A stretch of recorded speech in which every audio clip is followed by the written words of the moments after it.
Good evening. Good evening.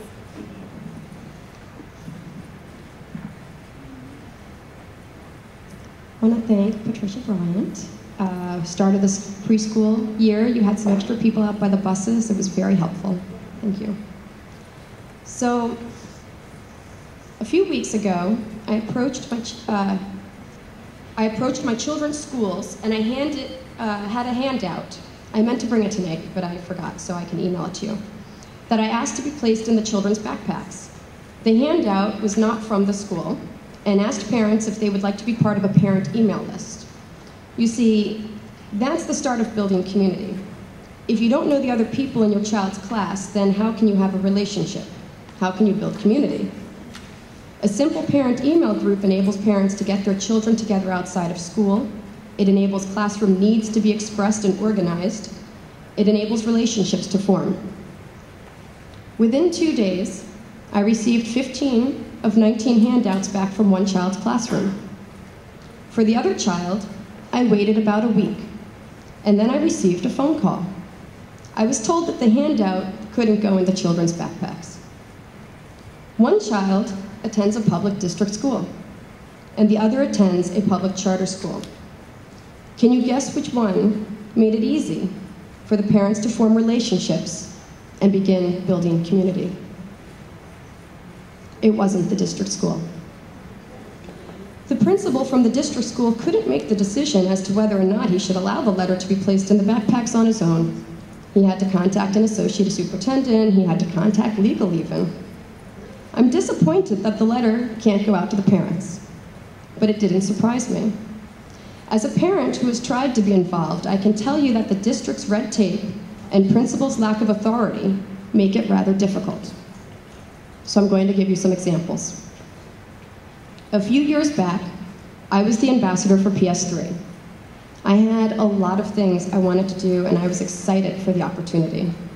However, I quickly realized that nothing was going to be easy. Not even getting my emails returned. Sometimes it would take a week to get an email returned. I noticed that the PS3 children weren't doing much well in Casper. So the first thing I did was try to get instructors to come in from outside. The activities would be paid for by the parents if they wanted their children to participate. The principal said it was okay, but of course it would have to be approved first by our Board of Education.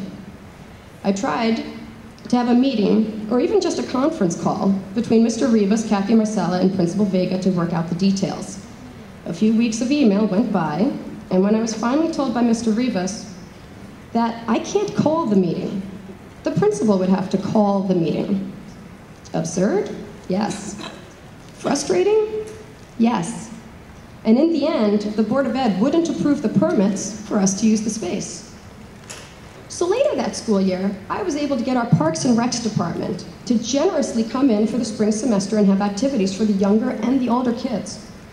See, now the gym is on the second floor at PS3, and we needed to coordinate how the kids would get up to the gym. Now, may I remind you that I often hear teachers and administrators say that it's all about the kids. But when I asked the Casper teacher to help, I was told, I can't bring those kids up to the second floor. I can't bring them up the stairs. That's not in my contract.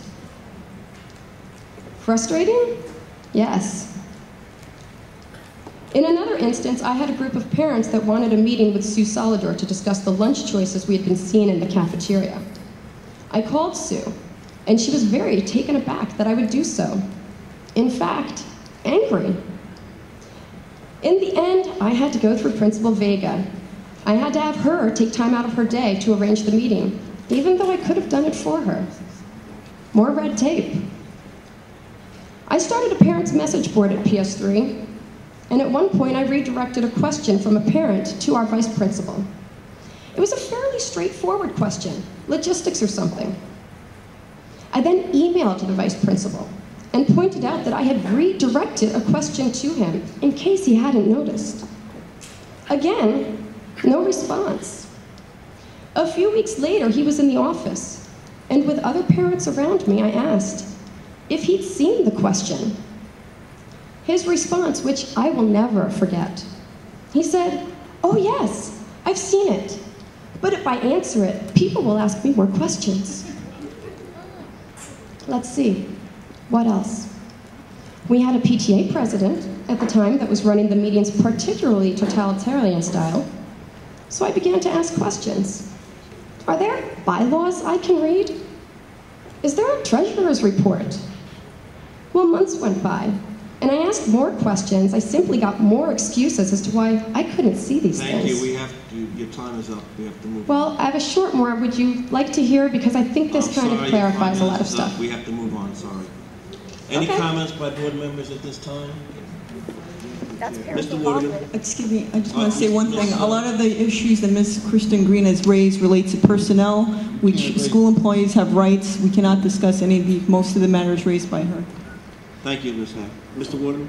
Yeah, I just want to talk about what had happened at Ferris and Dickinson.